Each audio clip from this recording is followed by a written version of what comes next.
les attaques sont pratiquement devenues quotidiennes.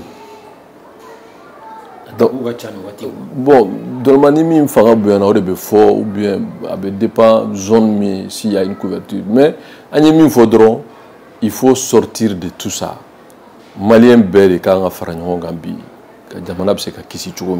de réfléchir à ça et d'agir ensemble dans ce sens.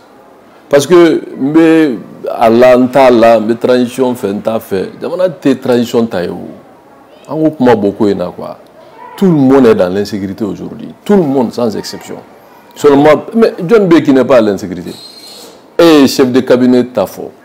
Et mais donc, le simple lambda là, lui va dire quoi? Donc, insécurité, ni quoi personnalisé, moi, je pense que vraiment, il faut qu'il y ait un hakilou faranyoga, ka dzuku nyeshi jamana kodema. Parce que tant qu'on est à faire de la diversion, de digression, on ne va pas s'en sortir. Hein. On ne va pas s'en sortir parce que la politisation à outrance des questions militaires, ce n'est pas bon.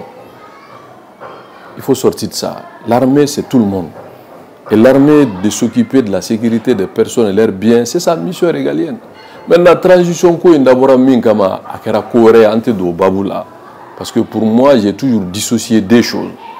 La lutte politique, le combat politique, être d'accord, ne pas être d'accord, ça c'est politique. Maintenant, l'armée a un son vraiment de respecter le statut de l'armée. Et que ceux-mêmes qui ont la gestion du pouvoir aujourd'hui, d'arrêter vraiment la politisation de l'armée, de la question militaire. Et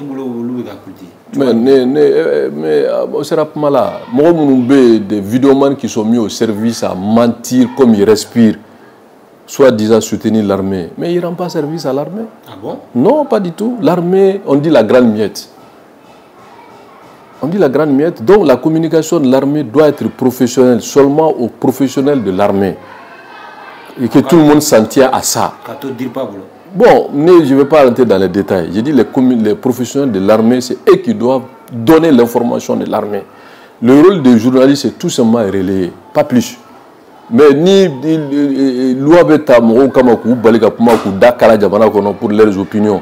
Mais autant aussi, Dakar, la Kala, Moumbeka, Galombo, Tigeka, d'armée là, croyant que l'armée demain, ou bien, voilà, ou bien, opposant la gauchie, parce que tout simplement pour eux, c'est une manière de se faire remarquer ou se faire voir. Non.